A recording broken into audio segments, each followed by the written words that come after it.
And saw it and read the other 10 books. Don't want to hear all that stuff again.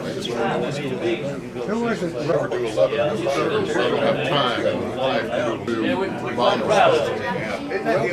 Bomb disposal. Most people don't know a lot of that. And Brother Dax Davis over here has got the 1970 studio that was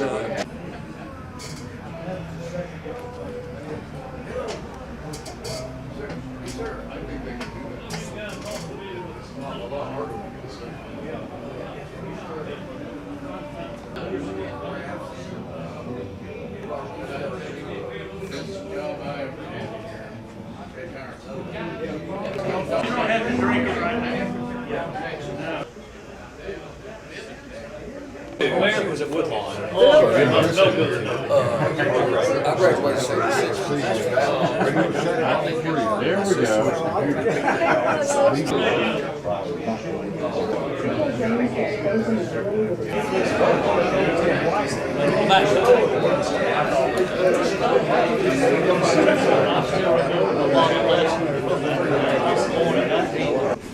So welcome everyone, especially those who have come from a distance. I also want to put out a special thanks for the AHRS people who have come together to put all of this stuff on to sponsor this event. I think we've talked about your name tags. Make sure you get your ticket prior to the drawing. We are giving away a novelty radio, which, Vanna, would you bring that up, please? So this is a really well-crafted novelty radio, and it works. It's also got a new battery in it, so if you put it up on a shelf somewhere, make sure you take the battery out. And make sure you read the instructions on the bottom, because it tells how to get to the battery. It's non-intuitive.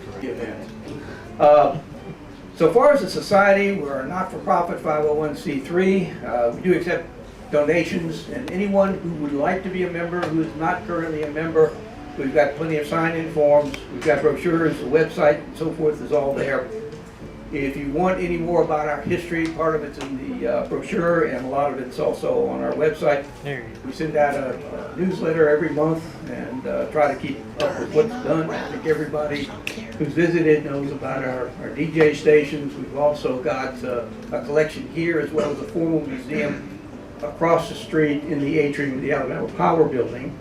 And of course, we've got a shop right in the back there where we actually restore the old radio. So we're in this for the radios themselves, as well as broadcast and programming and all the archiving we can do. We are in the process of archiving a lot of our audio-visual print materials and putting into one space. And we have just engaged a young lady who's going to be serving as our archivist here. I understand Legends has been going on pretty much annually for, I guess, many years now. I'll have to let anybody else.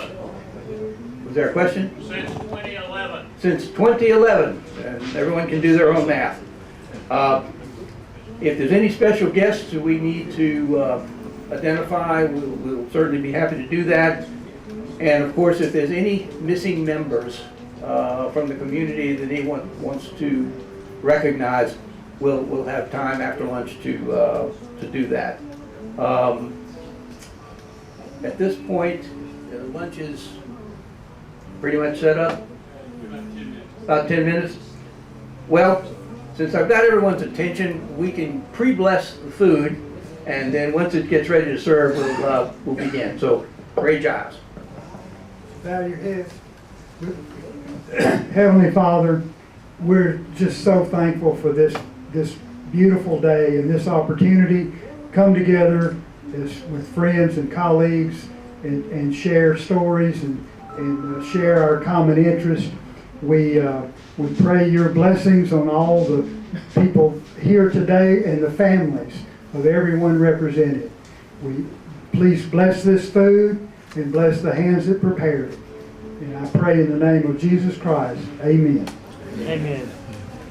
And at this point, we can continue to have some fellowship, and as soon as lunch is ready, and then right after that, we'll find a quick and convenient time. And again, everybody make sure you've got your ticket for the drawing. This is a once-in-a-lifetime opportunity. So we'll even throw in another battery. And so at that point, Mr. Leslie will proceed to introduce our lead-off speaker, Mr. Speegle.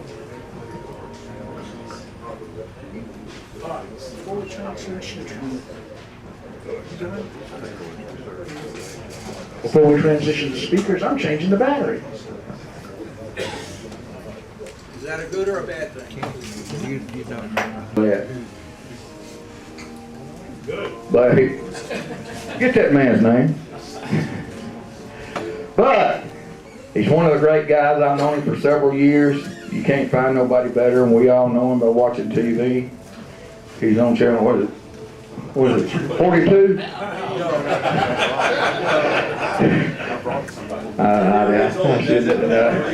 Hey, he's in the business. He can take it. He's in take it. By the way, a real quick PSA. Y'all check your cars. The Pete Pitts is here today. Y'all check your hubcaps and all that before y'all leave. The Pete Pitts is here. There he is, Dollar Bill. Hey, buddy. All right, without further ado, let me introduce to you the one and only Speegs. That's what we call him. Jeff Speegle, ladies and gentlemen. Thanks, Kip. Appreciate you. Good to be here. This speaks to me, by the way. The Zenith Radio, all of these. My dad worked for Hart Greer Incorporated, a company here in Birmingham. And what he did was he put the Zenith radios and TV, he sold them to dealerships. And so we had Zenith like all over our house until he started working for Magnavox. Then all the Zenith stuff went out of the house and we got Magnavox, but I appreciate it. It's been good to be here. It's good to be here with people my own age because I work with a lot of people in their 20s and 30s. And the reason I don't talk about the good old days at work is because number one, I'm trying to beat a deadline, and so I don't have time. But number two, every time I start talking about the good old days, you start hearing some snickers from the kids. Like, you know, I talked about playing basketball at Good Hope back in 1979. And I said, yeah, and we averaged like 88 points a game, and this is before they had a three-point line.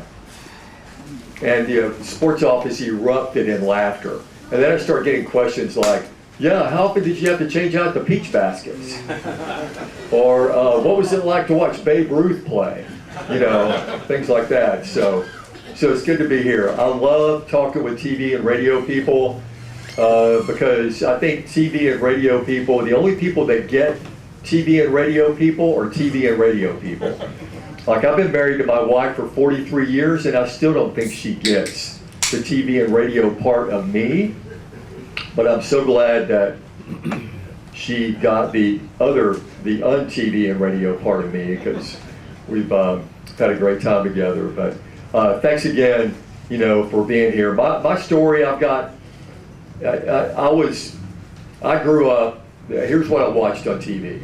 The Partridge Family, the Brady Bunch, Hawaii Five-0, local news, college football, and that's it. I can't remember watching any other programs besides that.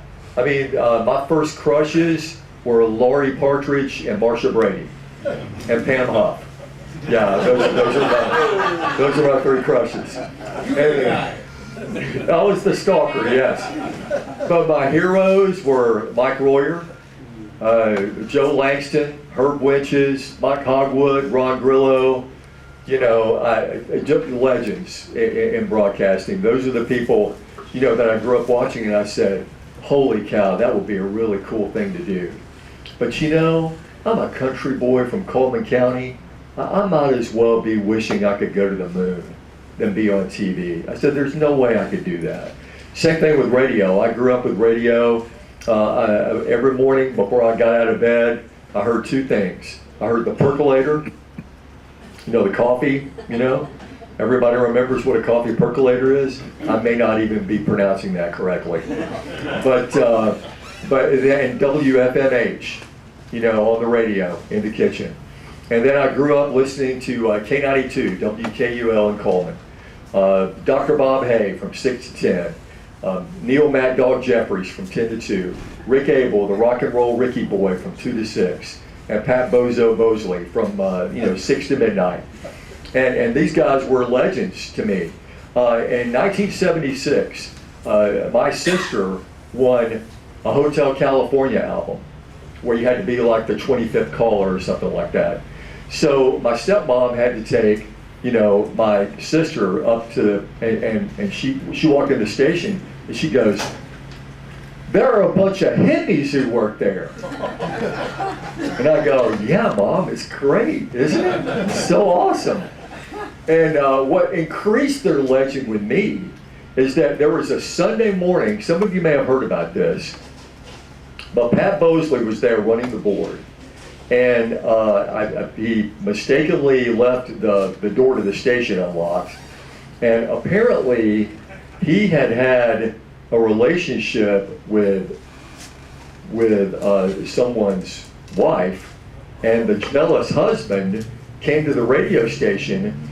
And this was on a Sunday morning, and while the preacher was next door delivering the sermon, Pat Bosley was in a fist fight with this guy. And you could hear all kind of racket and all that stuff. The police department got calls about it.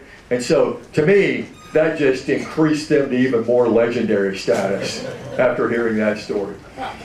But K92, I grew up, listening to them, but I didn't think, I said, there's no way I could do this TV and radio thing. So I said, well, I got to figure out what to do. Well, number one, I'm 16, I get a car, and I had to get a job. So there are certain things that happen in your life that are just changers, that change the direction of where your life is going. And I'm going to tell you a horrible story about myself. Skip, it doesn't involve the penitentiary, but I went to work at a Pizza Hut restaurant in Coleman. Me and a guy from school named Ricky Briscoe. So we were there. We'd only been working there like 2 or 3 days. It was a Friday night. And this is back when people used to go eat out at Pizza Huts, not call and get them delivered or pick them up. Dining room was full of people. I was a waiter along with Ricky. One of the waitresses called in sick. So it was us two out there in a room full of, customers who were just irate and angry because their food wasn't getting out. Cooks, orders were just lined up. The manager, Milton, he was yelling at both of us. And Ricky pulled me aside and he goes, you know what we ought to do? We ought to just quit. We ought to quit right now. I go, no, no, we can't do that. Look at this. Look at all these people. What are they going to do? Ricky said, I don't care. I don't care what they do. Let's quit. So I said, okay. So we both had motorcycles. We hopped on our motorcycles, and man, we had a big time that Friday night, man. We were just loving. We were loving life.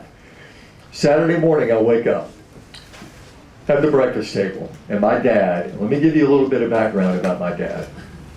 My dad had zero tolerance for quitters because my dad never quit on anything. My dad, March 29th, 1962, my big sister died in a house of 4. My mother never got over that. She was pregnant at the time. A month later, she gave birth to my little sister, Melinda, who was born with all kinds of physical issues. And my dad had to feed her with like a little dropper. and she lived 11 months and died before she turned 1 year old. And then my stepsister, back in 1988, was killed in a car wreck at the age of 25. So, you know, what my dad always told me is that, you know what, and since my mom never got over all this, she became addicted to prescription drugs. She forged a prescription, was incarcerated, and you know, so mom and dad divorced. So dad just told me, I remember dad telling me one time, I asked him, I said, how did you get through that? Because he was raising 2 boys on his own, and until he got remarried in 1971. And he said, you just put one foot in front of the other. What's the option? You don't give up.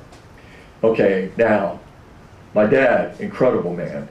Jeff Speegle at age 16, not a very incredible person. So we're there at the breakfast table after I quit Pizza Hut the night before. And Dad asked me, how's the job going? How's the job going? Dad was so excited that I was working, you know, and working in retail and dealing with people and all that. I go, Dad, well, I quit that job. I just quit that job. He goes, okay, so after the shift was over, you quit, and I don't like that, but I mean, you finished the shift, right? I go, no, I left like right in the middle. Oh, well, tell me more. And I told him the whole story, and he goes, you need to go get your clothes on, and we're going to drive up to the Pizza Hut, and you're going to apologize to that manager. I go, I can't do that. I go, Dad, he will absolutely kill me when he sees me. And he goes, well, you probably deserve it. But that's what we're going to do. Where would I be had he let me get away with that? And when I think of all the great things my dad did for me, that's probably number 1 on the list, what he did for me. So, great lesson learned there. I got another father figure I'm going to tell you about in just a minute. Well, let me start off telling you about my story. Here, Jeff Speegle, I can't believe this is my 30th year in Birmingham. I am approaching Bill Bolin level, right? And for you young people, Bill Bolin was an anchor at Channel 6. All you know who Bill Bolin is. So, but 30 years ago, we moved to Pelham. My son, Jay, was 6. My daughter, Kara, was 3. Now my son's 36, has 3 beautiful children, so I'm a 3-time grandfather. Hold your applause. And my daughter's 33. She's a teacher at Mountain Brook Junior High School, and she's amazing. She loves it. She loves teaching. And so that's where we are. But I started out as an accounting major. And because I just didn't think I could be a broadcaster. So I went to Jack State. Jack State's an incredible school, but I was not an incredible student. My grade point average was kind of like my scoring average in high school basketball. It was like under 2, you know. And so my dad pulled me out of school and said, we just can't do this. We can't do this, you know. So I'm just not going to pay for you to go make, you know, C's, D's, and F's or whatever. So I got out of school. When I was in school, I worked for the school newspaper, and I got the journalism bug. So I went to work for the Coleman Times newspaper. My best friend, Dennis James, who did so many incredible things to impact my life. Number 1, introducing me to my wife, Julie. They were partners in a mixed doubles tournament, and so that's a great story in itself. And then secondly, he got me a job at the Coleman Times. I was a general assignment reporter, and my first big assignment was to drive out to a farm in Coleman County, and I took a picture of a 2-headed calf. Just, you can't make this stuff up, right? So I did that for a year, and then me and the managing editor, we kind of didn't see eye to eye. And so I said, you know what? When I was a kid in high school, everybody talked about what a great voice I had. So I go, you know, I'm gonna try this radio thing. So I knock on the door at K92, just walk in off the street, you know, 21-year-old kid, and I say, hey, are you looking for any DJs? Do you have any experience? No. Oh, well, yeah, come on in. You can start working for us. So I worked for them. I trained to be a DJ under Rick Abel, and then I did sales. Problem is, K92 was coming out of bankruptcy, and they didn't have a great reputation at the time. So I'm trying to sell, and I'm doing my best, but not really getting much traction. Also, the accounts that I did sell, the commission checks were bouncing like rubber balls because they had no money.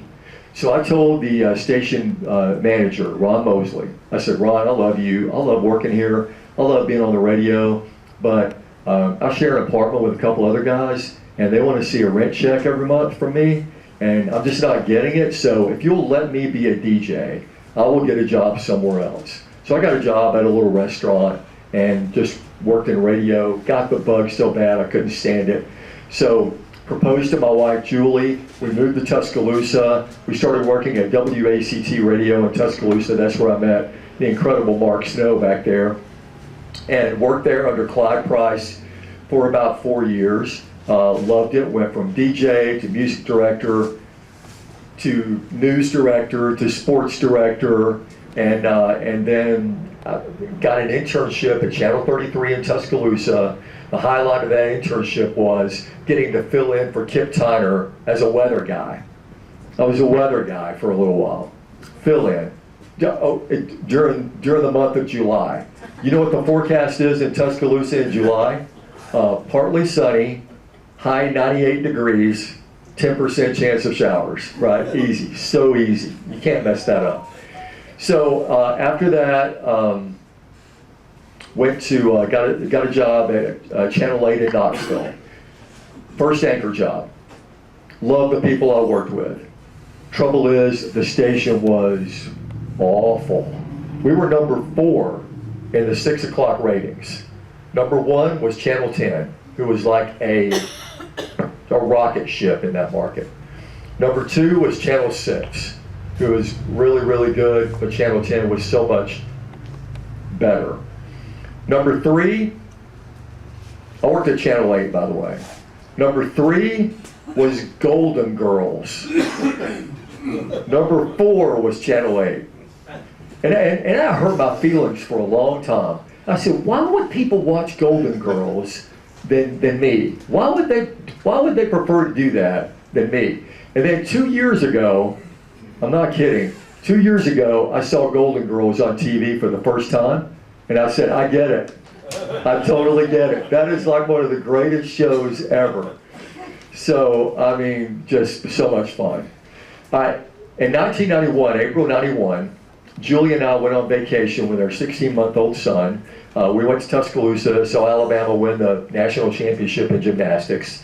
And then came back, and remember the answering machines, right? Where you come back and you hit the button and you hear all your messages. No one ever left me a message. No one ever left me. That's why, I don't know why I carry a cell phone. No one calls me, But there were 25 messages on my answering machine.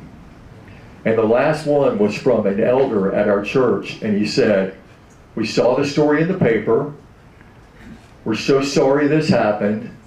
What can we do to help? And I go, Julie, something happened while we were gone. Something happened. So I'm calling people at work. They laid off 25 people at my TV station, including me. So I'm a TV guy out of work. And and TV guys tell me this happens. This just happens at least once in your career. You're going to lose your job.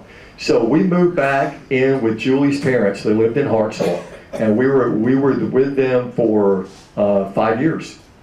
We were with them for 5 years. I was out of work for 4 months. Listen, I was sending out tapes, and I wasn't getting any response from anybody, okay? But I was getting really good at Nintendo Golf.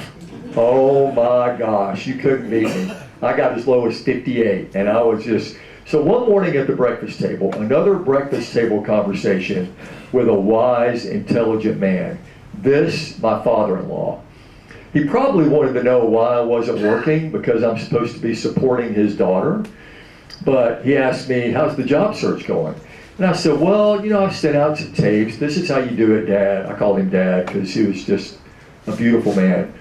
And I said, I've sent out like 20 of them and can't get. And he goes, why don't you do this? Why don't you get 4 tapes together And why don't you go to Huntsville, drive up there, knock on some doors, meet some people face to face, because my father-in-law was in sales. He was a legendary sales guy.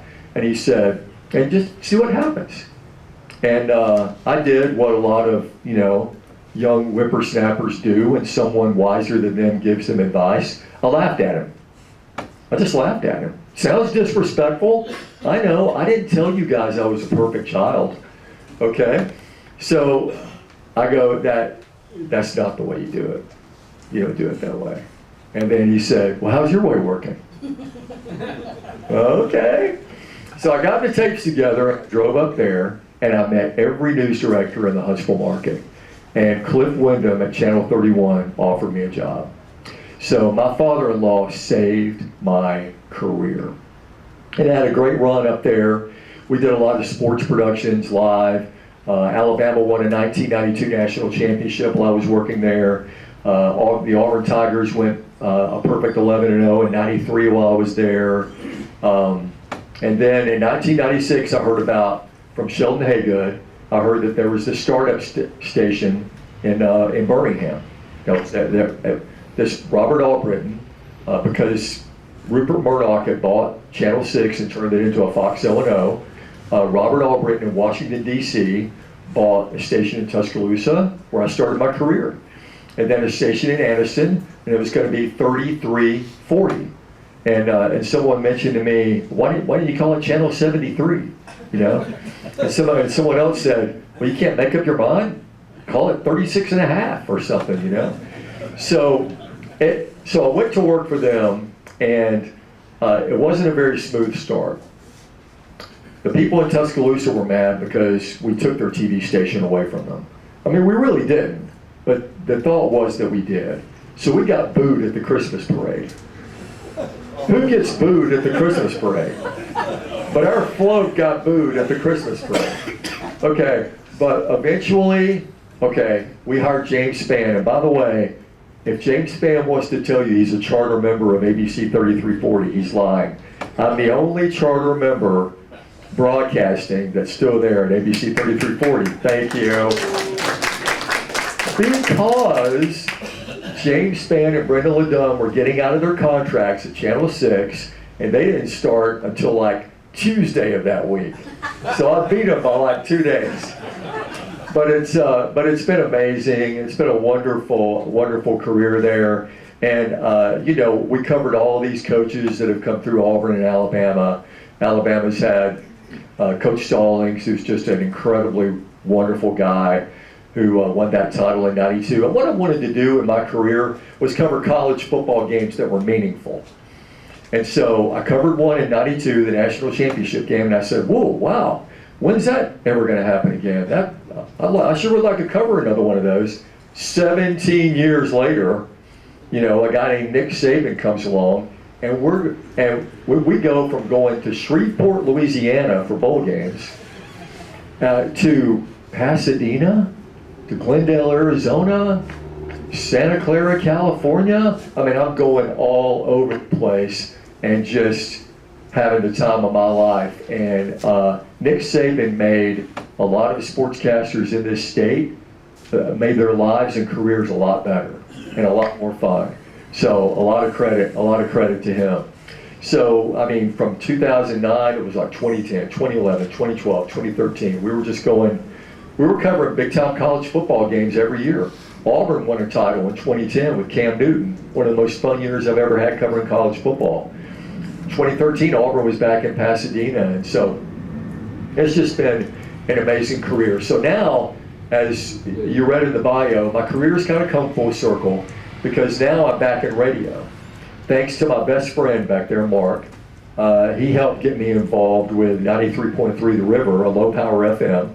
We service Pelham, Helena, and Alabaster, and it's just been a wonderful experience. The really cool thing about it is that I've lived in Pelham for 30 years, but until I started going out and trying to sell underwriting for the station, I didn't know anybody in Pelham, because I live 5 minutes from the station. I go to work, come home for dinner, go back to work, go home. And that was pretty much my life. you know, my work people and my church friends. But I've gotten to know more people in the city of Pelham, Helena, and Alabaster, and it's been such a blessing to me. And this morning we were going to pick up my grandson from to take him to preschool, and I heard Sarah Smile by Daryl Hall and John Oates, and then I heard on my station Baby Love by the Supremes. Then a couple of songs later it was like Saturday in the Park by Chicago, and I'm going, I am so glad that I am a part of this station, because I love it. And so we're filling a need. You know, 97.7 The Peach left and took our music away from us, but you know, Mark and I brought it back. So it's been cool to be a part of that, and cool to be friends with you guys. My dad gave me a great piece of career advice.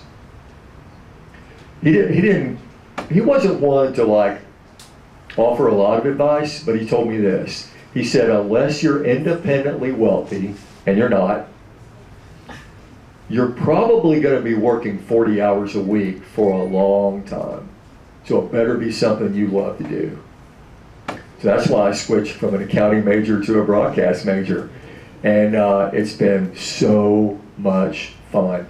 And I don't want the ride to end. People keep asking me, what is it about this? When you reach a certain age, people ask you when you're going to retire. And I go, I don't know. When I'm going to retire is when I walk up to the door and put the card in front of the little sensor and it doesn't turn green anymore. That's probably when I'm going to retire. Because they'll tell me, probably. That's the way it kind of works in our business, unless you're a James fan. But, right.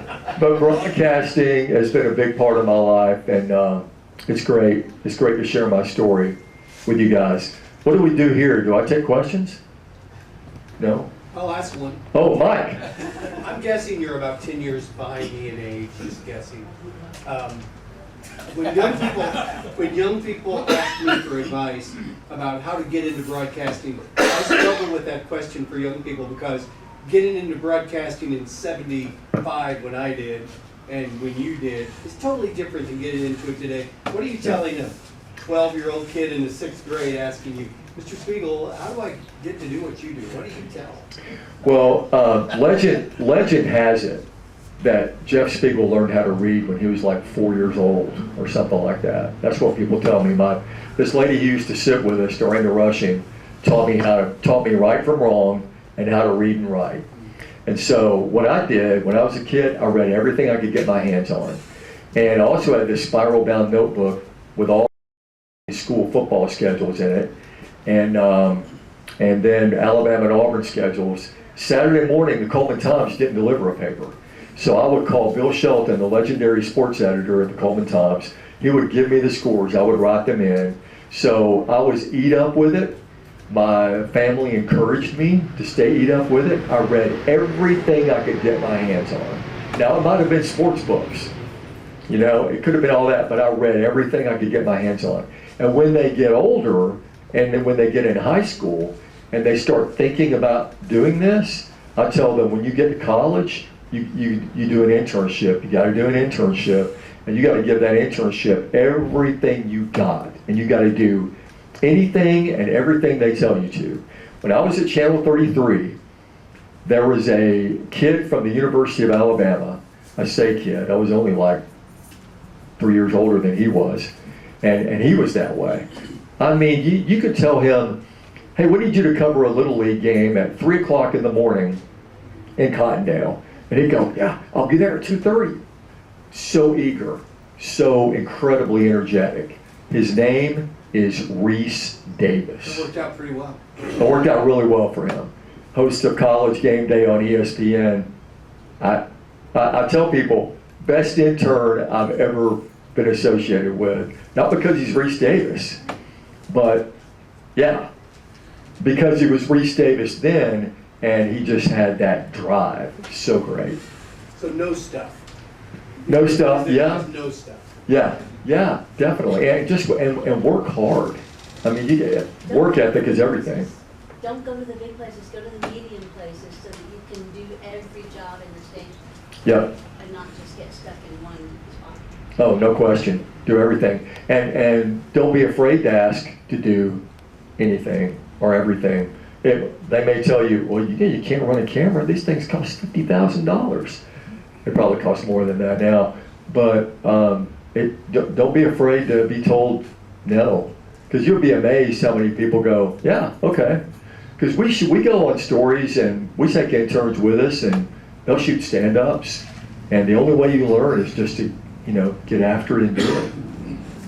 Anybody else?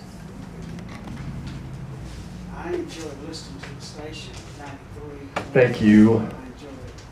Thank you. Travis is my low-power FM brother right here.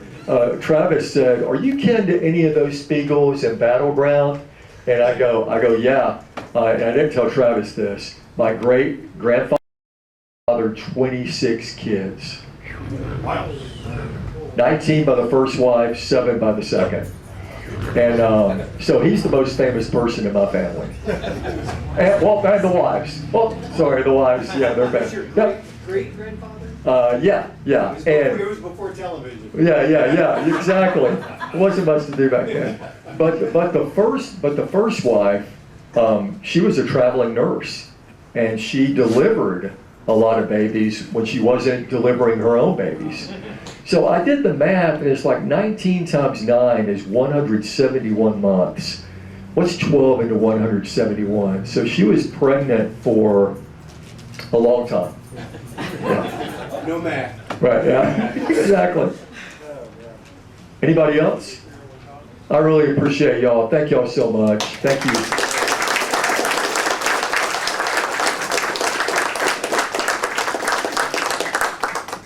I got a mic, and I don't know what to do with it. You're stuck with it now. I think you're supposed to drop it.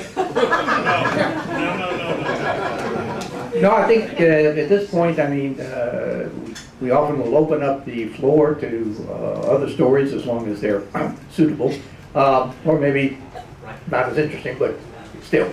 So do we have other folks who might want to have stories to tell or questions to ask of one another that we can put into the program?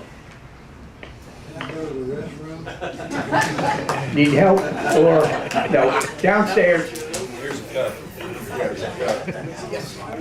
Here's a warning about going to the restroom downstairs. There's so many cool record albums down there, you may never get back. That's a problem I ran into. Well, we do need a work group to help us sort through those records, so if you have any volunteers, let us know. So, who's next? Who wants to make tell a story or create a furor? Gary, do it. You just got to do it, like the man says. We can usually try a story out of Bill Lawson. He's only got 1,000 of them. Gary Asher, ladies and gentlemen. Oh my goodness. Hey, Bill. Hey, man. I just want to tell about you throwing candy outside the helicopter when I was playing with the Homewood Band in Shades Cahaba in 1980. And, Jim Coughlin was in that band. yeah. So good to see you. I've heard that story. I've heard that story many, many times, and now we have corroborating evidence. All true. We have an eyewitness that was there. All right, well, is Don Mosley here? He didn't make it this year? Don knows the other guy that fought Pat Mosley. No. No way. He's died of cancer young. He died of cancer, but he was a voice guy. And he's a big old boy. And Pat and him were actually together talking about that story back about 15 years ago.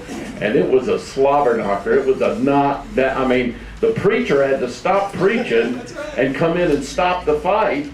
It was a mess. And by the way, KUL, I was working up at in Florence at the time, back in the 77, 78. And so you couldn't find anybody to work for the money we were offering for starting disc jockeys. I mean, it was pitiful, you know. So I finally get some kid in there that had never been in a radio station in his life. I was program director of this country station that Sam Phillips owned, and I'd get a kid in there, and you'd have to work with him, get him before you air midnight to, overnight and stuff. we finally polished one up just good enough that you could trust him on the air in a day shift, and KUO would hire him away from it. And I would have to start all over again. I was so mad at them when I go through Coleman going home to see my family. When I came to Birmingham, I worked as a, the helicopter traffic reporter for 3 or 4 years at the ERC traffic copter. And, I was 21, 22. I was dumb, happy to be doing it. In the summer, you flew in this little Hughes 300, Schweitzer 300, and you took the doors off. And as exciting as it was to do the traffic reports every day, Monday to Friday, mornings and afternoons, you get bored with it because it kind of gets to be the same old thing. You check, and this is back before there was I-459 even. This was in the early 70s, early 80s, late 70s. So we got bored one day and we were flying around and we looked down, we were cutting down 31 where the Red Mountain Expressway starts, and they were building Homewood High School. So Homewood High School band had to practice in Chase Cahava's field there, right there where the Red Mountain Expressway starts in Homewood and Mountain Brook area. So I looked down, the band was out there in the field practicing their marching. This was probably in late August before the first game. And I'd wave at them, lean out and wave, and they'd wave. Well, one day about a week later, we were coming down 31, getting Red Mountain Expressway, and we looked down, and they scrambled around, and they spelled out ERC on the field for us, because I've been waving at them, and so the band director did that as a tribute, because I talked about them on the air all the time. I say, there's the Homewood Patriot Band, So they all spelled ERC, and I happened to have a little Instamatic camera I'd carry with me sometimes in case there was something cool to take a picture of. So I took some pictures. I actually have a picture of the Homewood Band spelling out ERC. Well, I thought that was really nice. So the next day, going to the airport that afternoon, I thought, I'll reward them. And I stopped at a Big B Drugs and bought about $20 worth of candy to throw out at them. But I bought hard candy. I wasn't thinking. And so sure enough, we go flying over, there they are, and they're doing their regular band stuff, So I start raking handfuls of candy out, and I was so excited to see how happy they were to be running around collecting all the candy. They were running, and a bunch of them ran over by this big oak tree, so I threw handfuls of oak to the and defoliated half the oak tree, and I turned out later they were running for their lives. This candy started raining down on them and giving them little bloody punk knots in their head. I put little dents in the tubas and the trombones. And they were running for their lives. They ran under a tree for safety. I defoliated the tree. Everywhere they ran, I threw candy at them, So anyway, I went on, we did the show. Well, when we came in at the end of the rush hour, we were landing at the Birmingham airport. There was a Homewood police car sitting there waiting. That's unusual, what that is. So we get out of the helicopter, and they said, "Did you bomb the Homewood band with something, objects?" And I went, "Candy." They said, "Well, it didn't go well." So I had to call Morrow, I think was the band director's name. I called him. He was really angry with me, and then he thought I was being a smartass. He thought I was doing it to harass him, I guess. And I said, I was doing it to reward you, So I had to go to Homewood High School the next morning and apologize to the band. And I snuck in a big bag of marshmallows and threw at him. So anyway, it turned out fine, but I learned my lesson. Could have been turkeys. As God is my witness, I thought turkeys could fly. We'd heard, I'll tell another story. I heard that girls would sunbathe naked or topless on top of a dorm at Samford University. Well, of course, two young men, the pilot and me, were both under 25 years of age. We're going to check that out, right? Well, we weren't sure where the dorm was or anything, but we always went down Lakeshore Drive to go and checking between I-65 and Red Mountain Expressway. So here I go. We thought we're going to go down Salter and come over the mountain, and we'll see what we can see around Samford. We happened to just come right over the ridge, like 30 feet off the trees, over the dorm. And sure enough, it was a beautiful spring day. There were girls all over the roof. They had built the roof as a place they could go out and sun and all. It had high walls. Nobody was unclad too bad, but they did have their papers and their chairs and their towels, and our downwash blew everything off the roof. It was a nightmare. The girls were screaming and running for their lives again. The chairs went flying out onto the campus. Papers were everywhere. It looked like kind of like 9/11 with all this debris. And that afternoon when I landed at the airport, there was another Homewood police car waiting on me. Same 2 damn cops. They said, "What are you doing?" So I told them that was an accident, that we were cutting over and we didn't know we'd gone that low over the thing. And so there was a couple other incidents, but that was the only two I actually brought the police to the thing. But that got to be one of those deals back then. That was at ERC, and ERC was in a huge AM morning show battle with John Ed and TC and John Ed. They were fighting Doug Layton and Jim Dearman, and it was back and forth between SGN and the AM at 610 and 96 ERC, 960 ERC. And so the traffic was one of the things that helped finally ERC to beat SGN in the ratings there at the end. But the problem was it got so dang expensive, they just couldn't do it.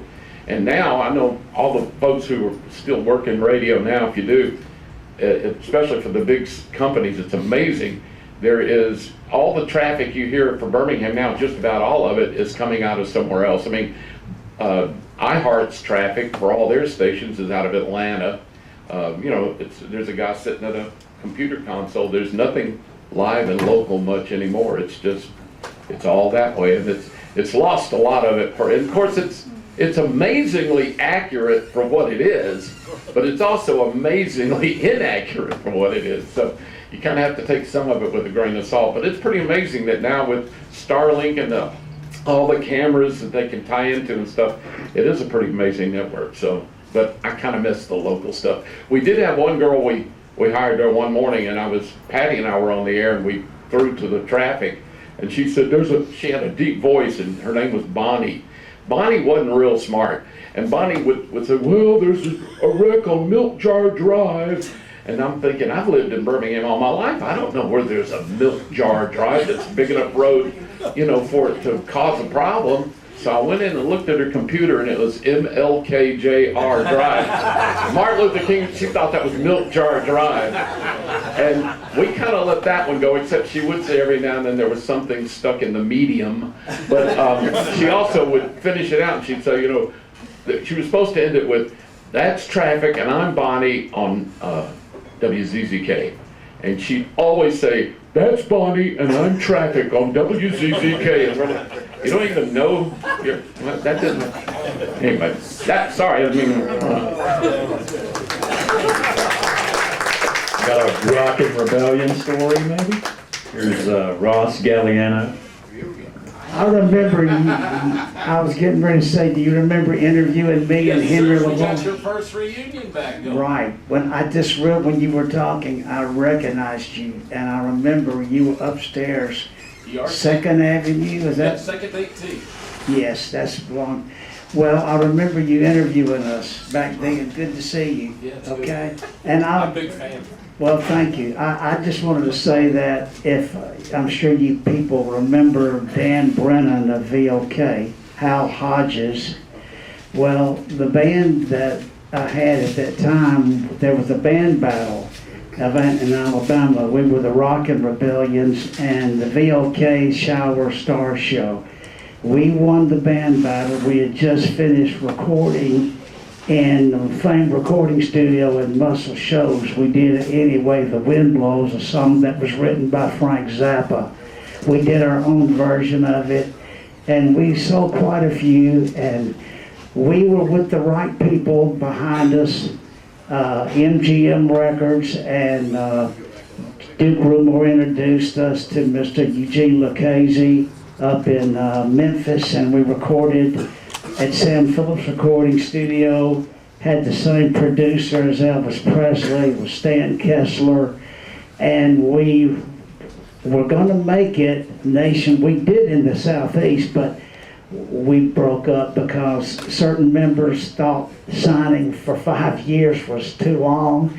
5 years is nothing, as we all know now. Excuse my back, everybody. But anyway, I I just have great memories. Mike Royer, I remember him very well on TV, and I recognize you, and I'm starting to recognize people around the room. A little older looking now. Yeah, a lot of old people here.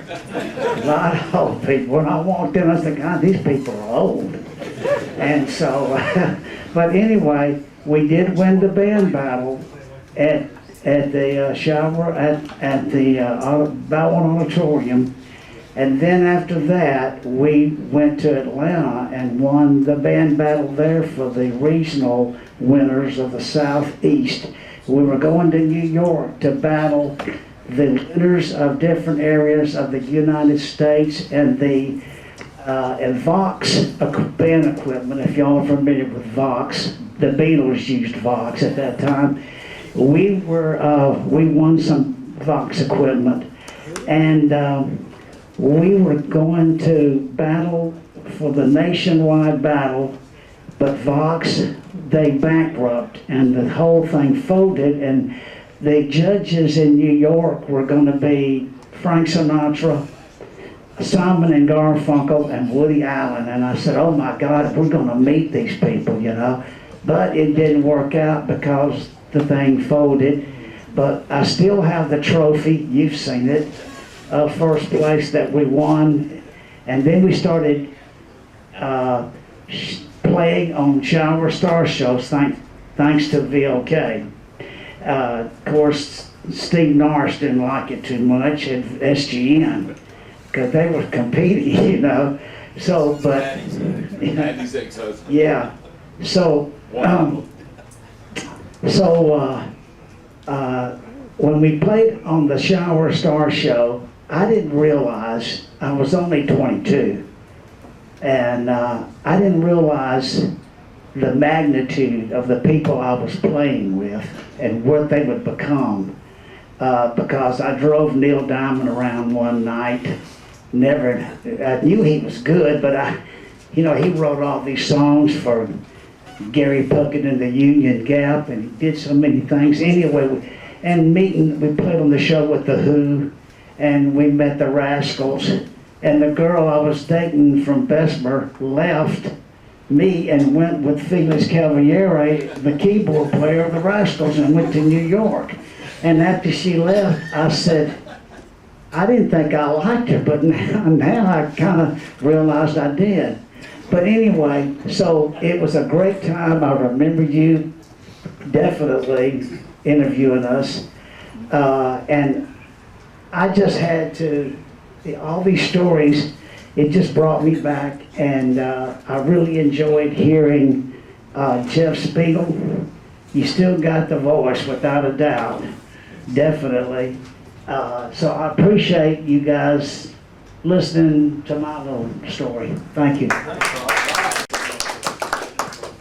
The thing you say when you're put on the spot is, I plead the fifth, which is kind of like giving a squirrel nuts after he's lost all his teeth. But what exactly did you want me to say? I don't have the great stories like these two gentlemen. What are you talking about? We were hoping for some Cripsy Crims on the menu. Well, I could do some of the people we used to do on the radio. I've always been interested in doing impressions, even when I was a little kid. In fact, when I was 10 years old, I wanted to be a comedian. So it worked out. My whole life's been comedic. But I had a little card that I made. I paid $10 for 5,000 copies of this little card. And it said, he sings, he dances, he impersonates.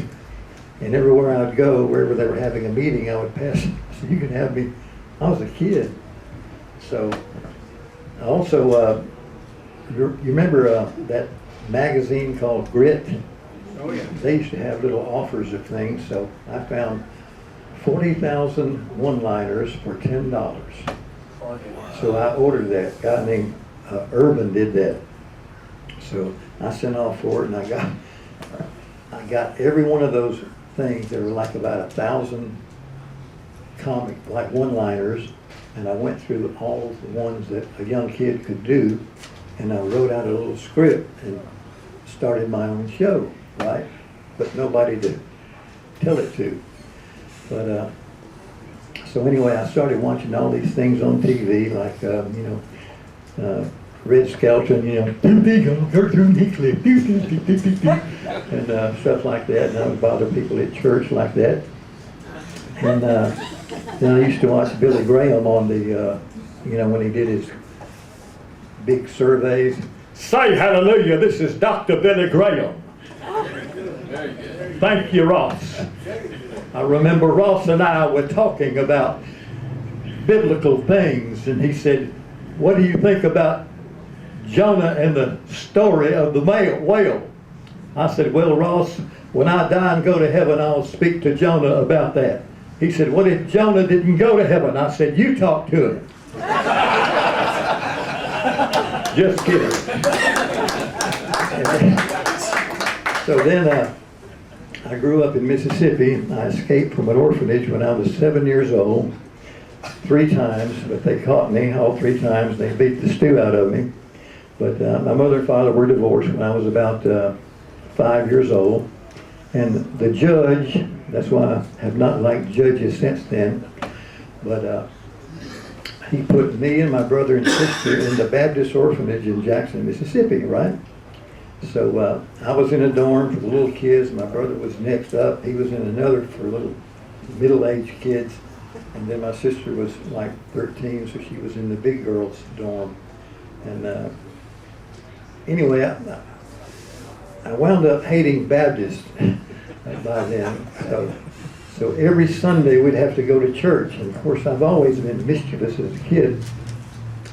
And we would go to the church. We'd walk across in single file to the Baptist church right across the street from the orphanage. And the lady that was our house mother was named Mrs. Battle. And I got many whippings for calling her Mrs. Battle Axe. She was mean. So anyway, she made me stand by her. And you know how in the Baptist church, they always said, just as I am. You go down there and people go down and give their life to Christ. Well, at that time I was 7 years old and I didn't want anything to do with that because of Miss Battle. So she kept, when they had the invitation, she'd be pushing me down there. And I saw that when people went down there, they get baptized, and I thought they were drowning people at that time. So I didn't want anything to do with it. So time passes, and my mother lost the lawsuit. And I told her, I said, Mom, I said, I'm sorry you lost the case. She said, no, I didn't lose the case. I got custody of you 3 children. I love y'all.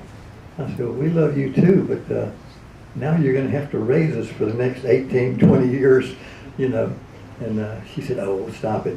So I thought I had a little entree into humor at that time. So I started doing that a lot, and I did little class capers, they called, in high school and all that stuff. But I really started doing impressions and things like that. And I decided to create some people of my own, and one of them was a 1,050-pound guy named Lonnie Bumpers Jones, baby. And see, I'd come down here and I'd say, my girlfriend's name, she'd be named LaShanya. And our favorite place to go for lunch was the Krispy Kreme donut shop. And every time she would eat one of them glazed donuts, her lips would just glow. And it made my nature rise. That's the end of that story. I know, that's terrible. This was back in 65, 68. And then I used to work as a rough carpenter in the summer while I was going to college to make money to pay for my college. And I had a guy named Robbie Robertson. He was about 45 years old. And he had these little curly hair like this and his red face. He'd be in the sun all day.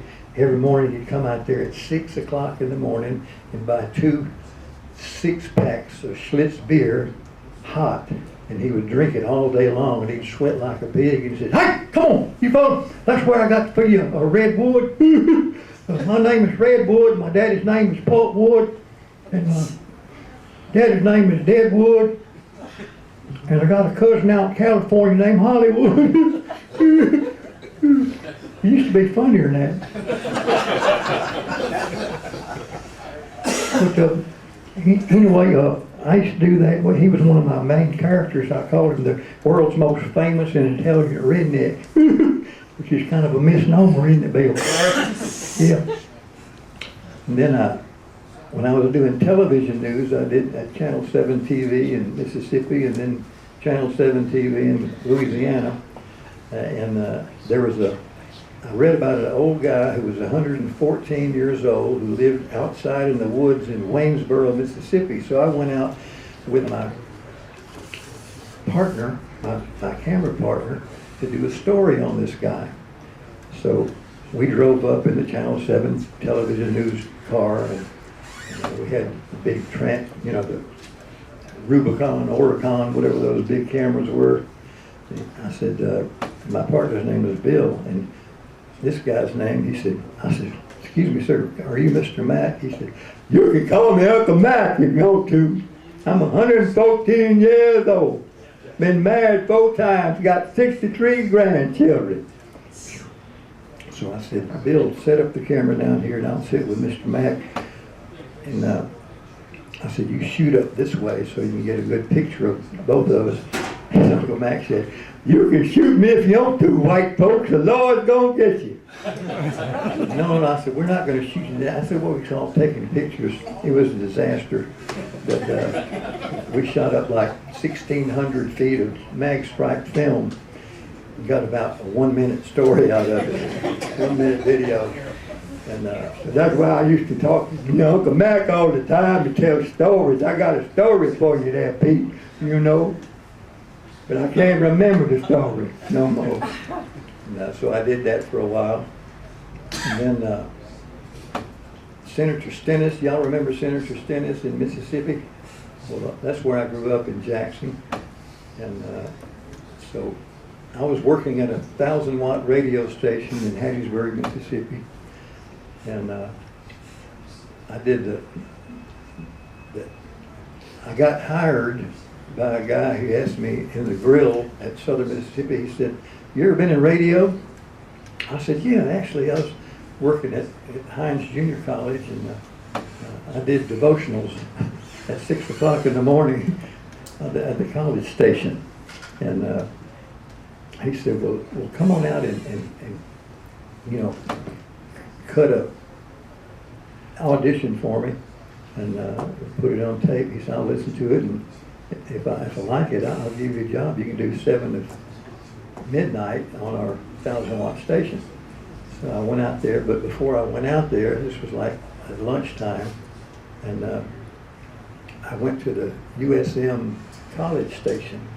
So I hung out. I said, you guys mind if I hang out a little? I said, what's that? He said, oh, that's the mag tape machine. And I said, what are those little round things that you're turning on up there? He said, oh, these are the pots you turn, when you want to talk, you turn it up, flick it on, and then when you don't want anybody else to hear, you turn it back down, and you turn the music up on this one.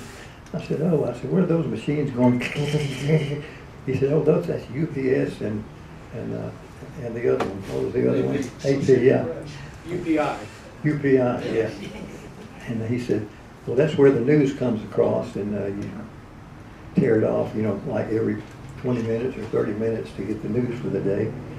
So when I got out there to do my audition, I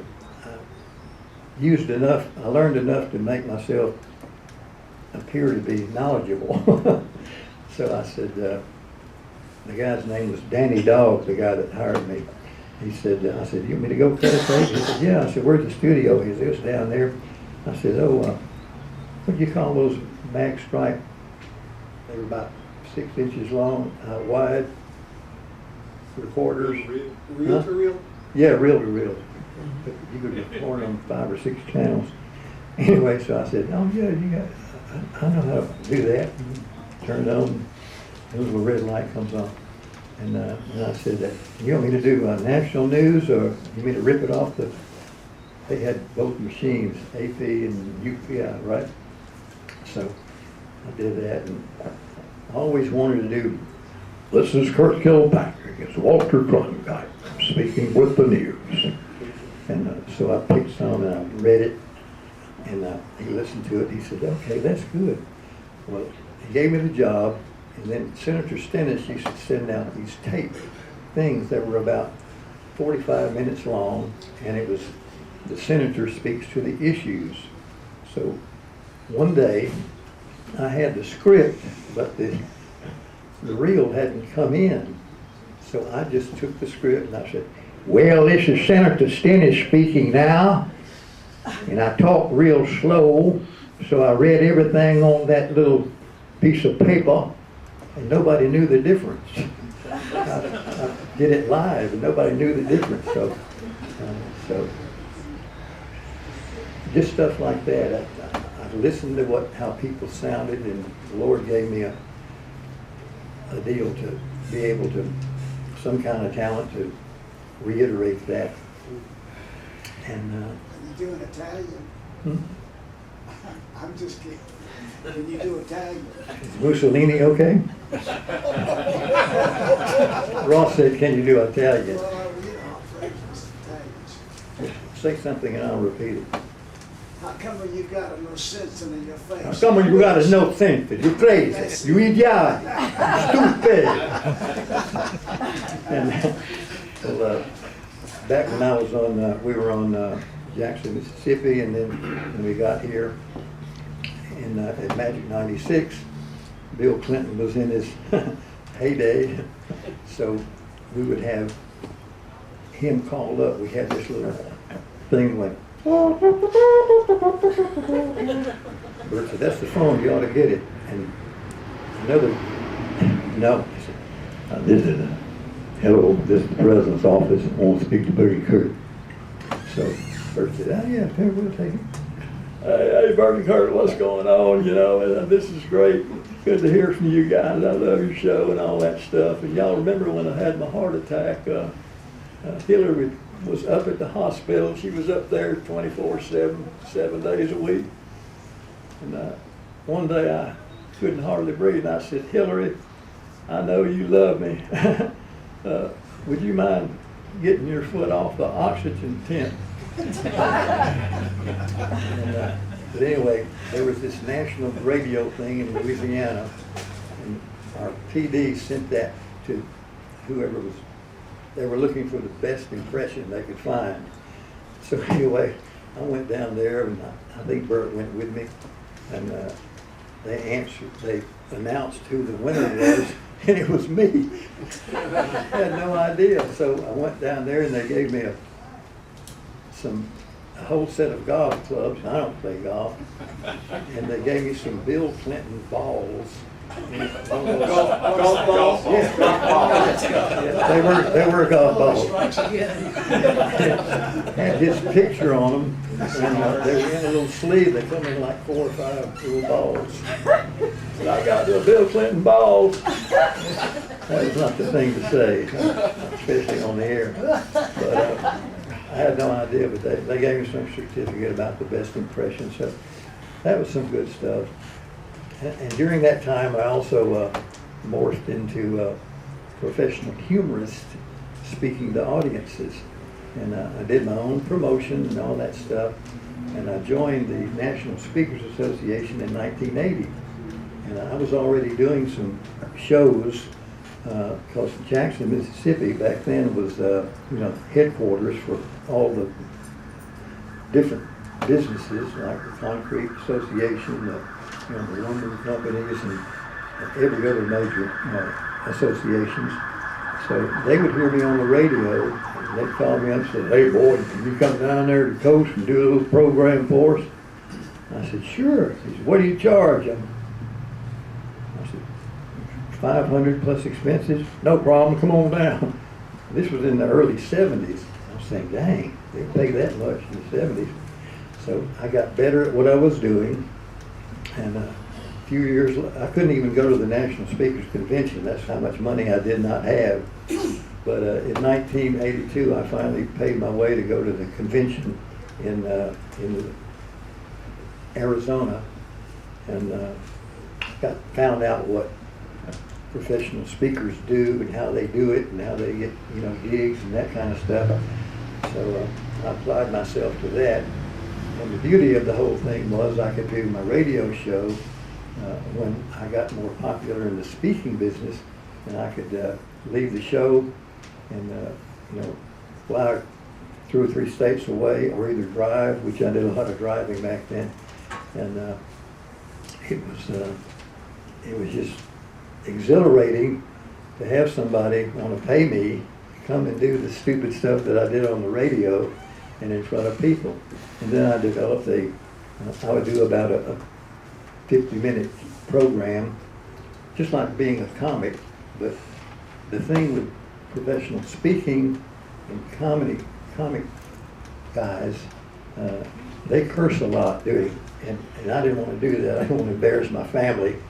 So I vowed not to use foul language and stuff like that. And that's what they demanded for the National Speakers Group. So that was good. I was there. And then 2 years later, I was given a certified speaking professional designation, which means you've done 250 paid engagements and you followed the 10 commandments of the speaking business. And then in 1989, I was inducted in the Speakers Hall of Fame, which they gave 5 of those every year. And anybody heard of Les Brown? And then there was another Vietnam prisoner of war, Dr. Calley. No, it wasn't Calley, it was somebody else. Anyway, I was inducted that night in Dallas, Texas, with those 2 guys who were some of my heroes back then. And I don't remember who the other 2 were. It's me and those 2 guys. And from there, I did a humor album with Nightingale Conant, which was the biggest producer of programs for, what do you call it? That's what you call it. It's self-help program, right? Like I need a self-help program now, don't you? I'm sorry, but I'm suffering from Kurtheimer's, and sometimes I lose my train of thought. But it was all good and wonderful, and then Burt and I, when we first got together, I came back out of the Navy Seabees, and that was back when we had the lottery number, and I was drafted, but I was in college already, so I got that deferment in 1970, and I told the school, I said, give me my diploma, just mail it to me. And me and 3 other guys went down to New Orleans for about a week and just did what you do down in New Orleans. And we got back, and I was looking through my mail, and it said, you've got 10 days to produce yourself to Fort Polk, Louisiana.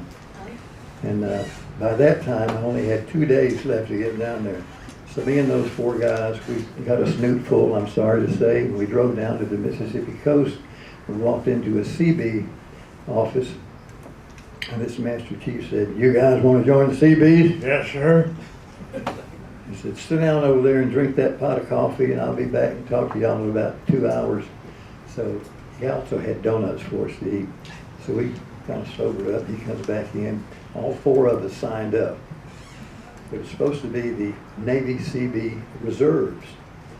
But 10 days later, we were in CB boot camp in a fast-moving crew to get ready for work in Vietnam. Just exactly the place we did not want to go. So we had a quick training session, about 8 weeks, and that's where we found ourselves on a plane going over there to Southeast Asia. So thank God for me, it wasn't that long of a time. So we came back, I went back to my TV job, and then I started going to law school. Moving to Jackson, I'd drive there 3 times a week from law to Jackson, and I would get all my news ready for the week. Then I'd go to night school, law school in Jackson, from 7 at night to 10 at night on Thursday, 8 a.m. to 10 at night on Friday, 8 o'clock to noon on Saturday. Then I drive back lickety-split to do the weekend news block. I had to do news, sports, and weather Saturday and Sunday nights, you know, the 10 o'clock news. So I did that for a long time, and anyway, I had this record of the senator and some of my impressions, and I used to hear Burt on the radio at WJDX in Jackson, Mississippi. He was wonderful, has a wonderful voice, you know, he's a real lovable, likable guy. He was just doing call-ins and interacting with the callers. And so I skipped school one Friday after he got off the air and went to see him. I said, look, I said, would you, I had a little record that I did with it. You remember David and the Giants out of Mississippi? Little David and the Giants? They had some area success as a band and singing, yeah. And so he had a studio, so I paid him $50, and I got a bunch of my friends to be in the audience, so it was live laughter, which is what sells humor.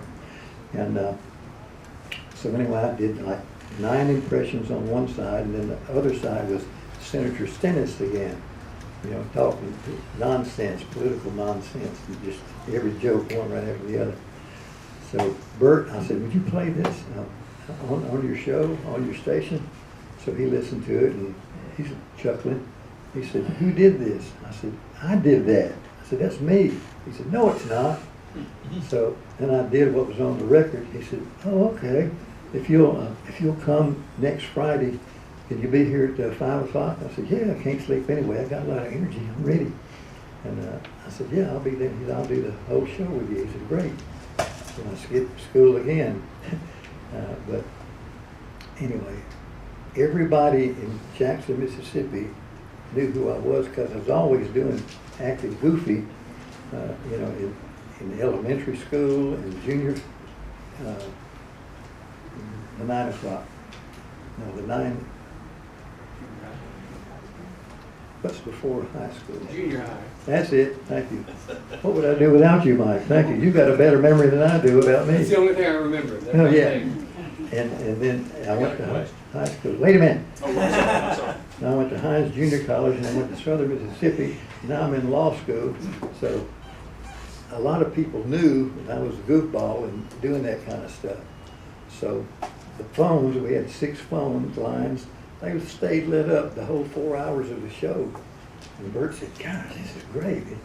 And that's where I used Redwood and the Senator and all that stuff. And so 2 weeks later, he offered me $200 more a month than I was making at the TV station. He said, I said, yeah. I said, when do you want me to come? This was on a Friday. He said, how about Monday? I said, I'll be here. So that's how we got together. And by that time, I was halfway through law school. So anyway, we had some great times there in Jackson. And we did a lot of bits that involved bringing people into it, you know, like remember Evil Knievel when he jumped the Snake River Canyon? We had Evil Kwood, that would be Redwood, and he jumped the swinging bridge at Byram. We had the swinging bridge down there. And we did a little stuff like, and it sounded like it was a festival going on, you know, you hear people talking and playing and kids yelling and getting ice cream and all that stuff. We all pre-recorded all that. And we promoted it for about a week. And it was Friday morning when he was going to jump, which is, you know, you don't do anything at 7 o'clock in the morning. But the people really thought it was an event. So they went out there and the police were calling and said, where's this place at? These dogs are jumping over the bridge.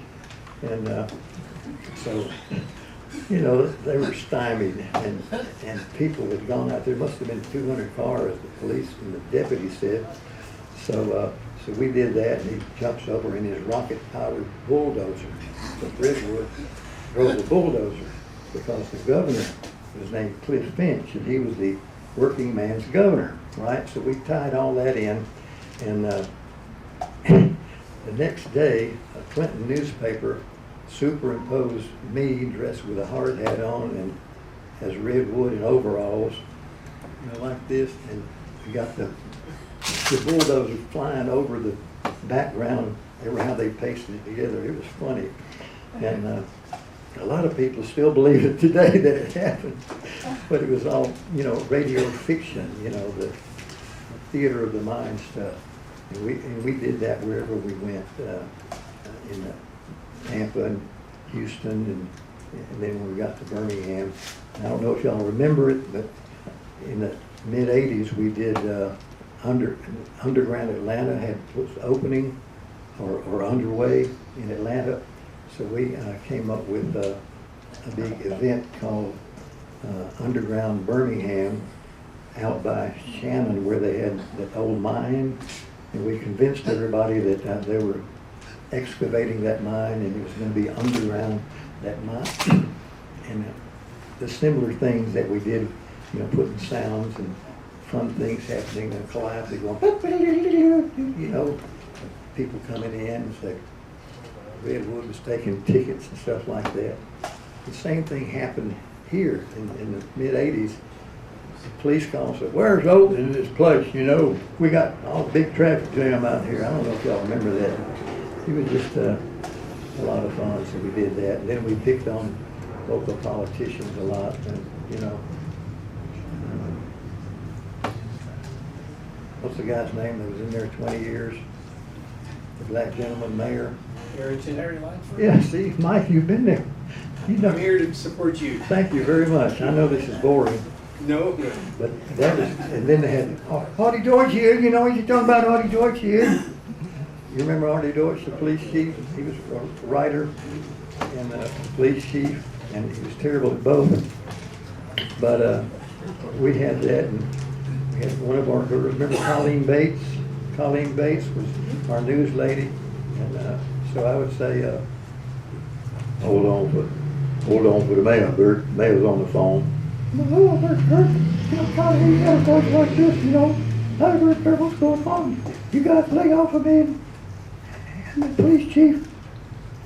And Colleen Bates was Miss McGillicuddy, the secretary of the mayor, and we just had all these great people. And where's Johnny Sky King? He had to go to work, I guess. He was here.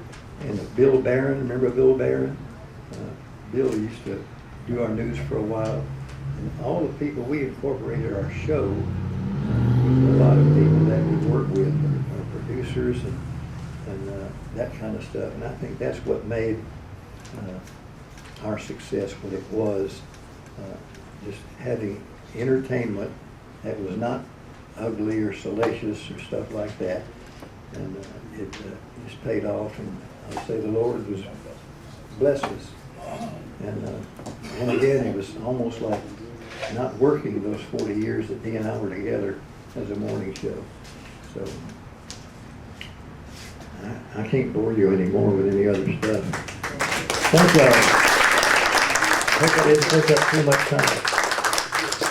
Did you ever get baptized?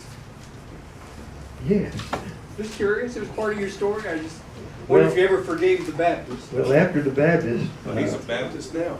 Yeah, I'm a Baptist now, but back then I hated Baptists so much. My mother was Catholic, so we started going to St. Mary's of Perpetual Payments in Jackson. Yeah. And I was an altar boy and everything, learned the catechism. And but I eschewed. I got sprinkled as a Catholic, but when I was 17, I was dating a girl named Charlotte, and she could get her daddy's car, and I didn't have a car. And I said, Charlotte, let's go to the movie Friday. She said, oh, I'll pick you up. So I said, what movie are we going to see? She said, no, we're going to go down to the police station. I said, I don't want to go to the police station. They know me down there already. And anyway, there was a guy in there, Gary Fagan, who wound up being pastor of McElwain Baptist Church. And that's when I accepted Christ at that night. It was good. You couldn't end your talk any better than that. Yeah.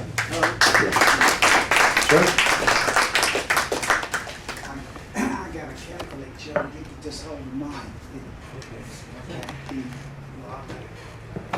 It's a Catholic joke, because all the rest of y'all going to hell. I know that in the handbasket.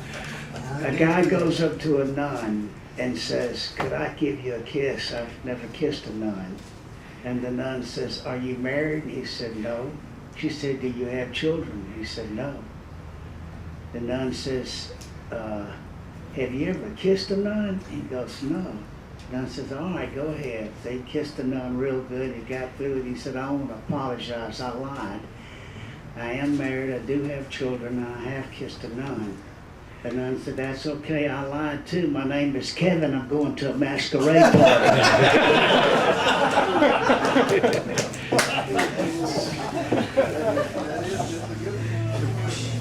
Speaking of that, my wife and I are on a health kick, and I've lost like 50 pounds from all those buffets I went to over at my speaking career. And she's making me eat more roughage and stuff like that, like salad and grass and weeds and all that stuff.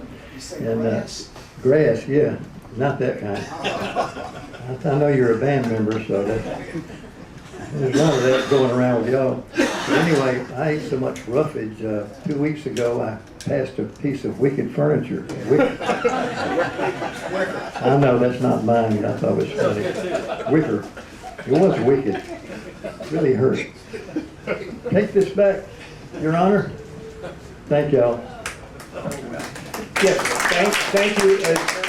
As we let's draw the function to a close here at the appointed time, is there anyone else who has a reasonably timed story that they would like to share? I have a question for everybody here. From anybody from ERC back in the period, does anybody remember the day that Coyote Calhoun got kidnapped out of the studio? Yes. Yeah. You were there. I was the Steve engineer. Holt was there. Frank Giardina was in charge of it. It wasn't a bit, it actually happened. Oh yeah, it actually happened. In the theater of the mind. What? No. And people were taking it seriously. Put on. The police came. Yeah. They So, threw Karen- ladders up against the window. Karen, tell the story. Would you please put this to your mouth? Well, I mean, This is Ralph Lindstrom, he was the engineer. I was an engineer at ERC. Dave Holtzman was the chief of the chain, and he hired me in that was my first radio job. And Coyote was a character from the get-go. He had a big white Cadillac with a red interior, convertible, and he would come zipping around the corner by Pasquale's Pizza at the very last minute and take those stairs 3 at a time up there. And Frank would be sitting there basically with a stopwatch, just daring him to be late. And back in the day when songs ran out on the radio, the compressors brought up the noise, up the noise, up the noise, to the point that you could just hear the zzz of the whole system because it wasn't that good. And he would slam a card into the machine and hit the button on the last note of the music just to be on time. And Frank would be, he said some nasty things to him. And I guess it was well deserved. But we did several skits up there. Frank was the instigator, and Coyote, of course. But there were things you could not get away with today. Like one time, Coyote supposedly got an offer from a guy from New York who wanted to bring him to the Big Apple, and that guy was me. And my voice was over the telephone to Coyote, trying to coax him to, and he said he was going to leave. And man, the phones went crazy. People started showing up outside the radio station saying, "Don't let him leave, don't let him." And then a big fight happened in the studio, and there was a piano in the lobby, and Frank had the piano mic, and he would go beep, beep, beep, beep, beep on the piano as the things were breaking and people were yelling. And so in the end, Coyote decided to rethink his situation and not leave Birmingham after all. And that one brought the police too because of the fight. But the oh, no, that's a different story. I'll tell you that story too if you want to hear it. We don't have long. There This was is all during the radio wars.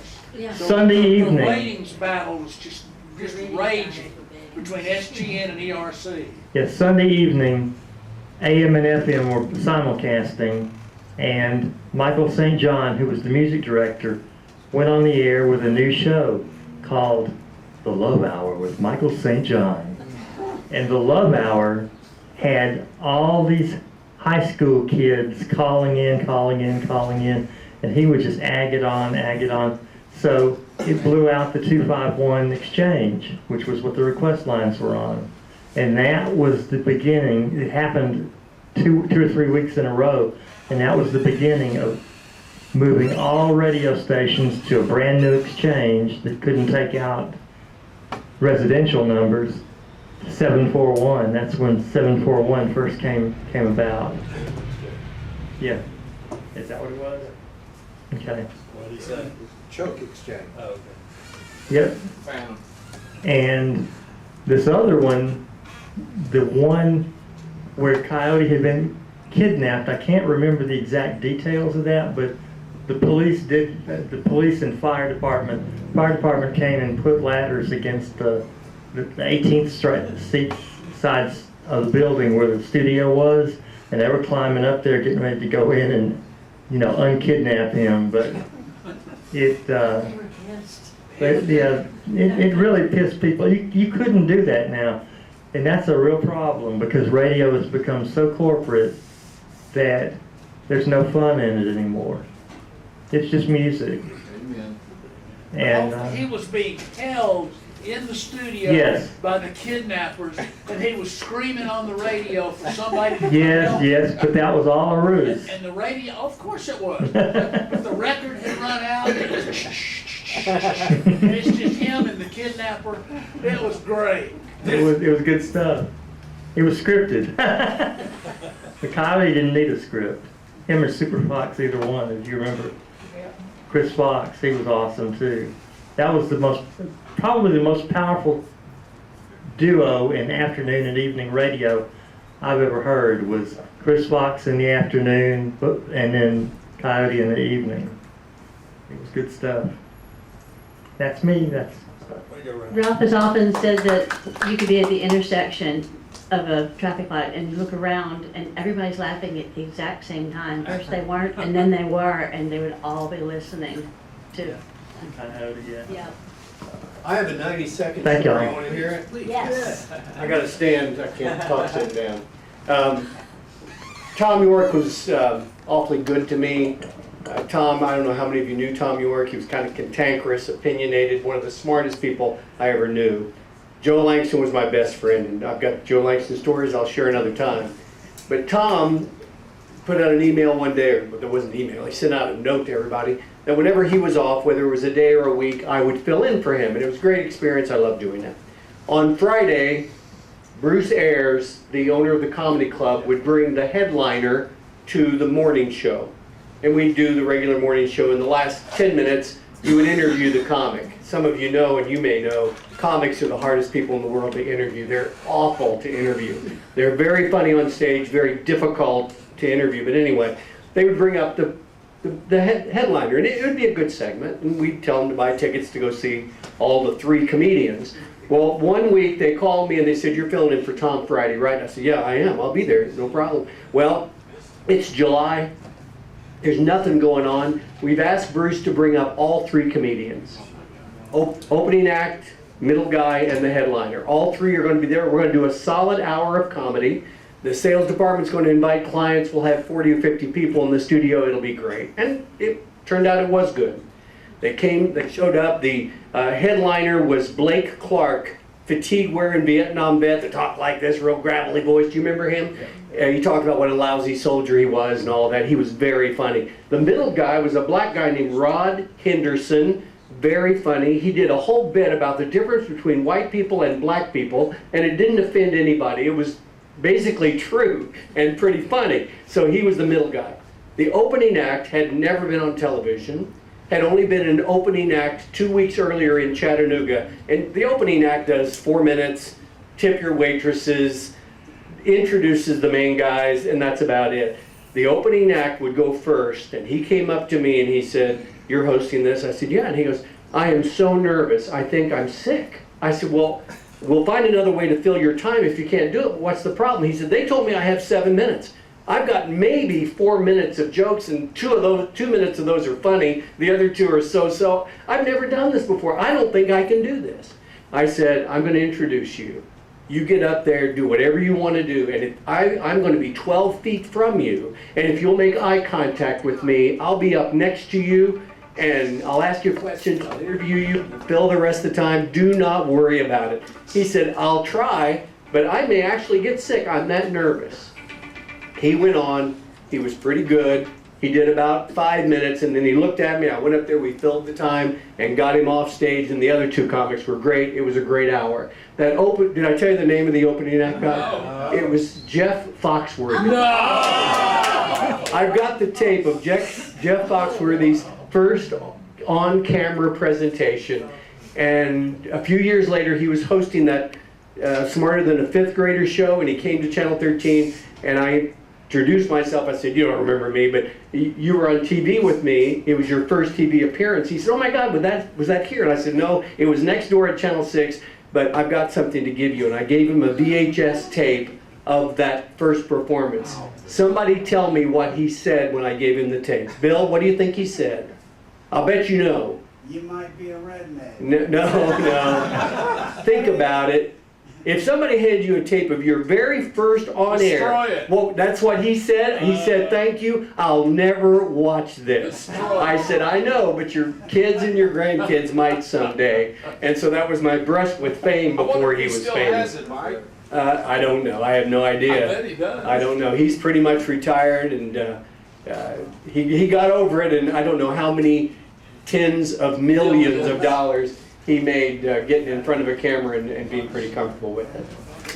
Sometime when you're in the mood, I'll tell you my favorite Joe Langston, Bill Bolin story. It's not dirty, but one of them's a little edgy. But you have a year to think about it whether you want to hear it. All right, well, in the spirit of next year, if we keep with our third Thursday of April, it'll fall on an easy day to remember. IRS filing day, April 13th. But there'll be a lot more to come about that. I think, drum roll, it's about time to have our door prize drawing. If anybody's still got a ticket that hasn't been thrown into the container, then we'll...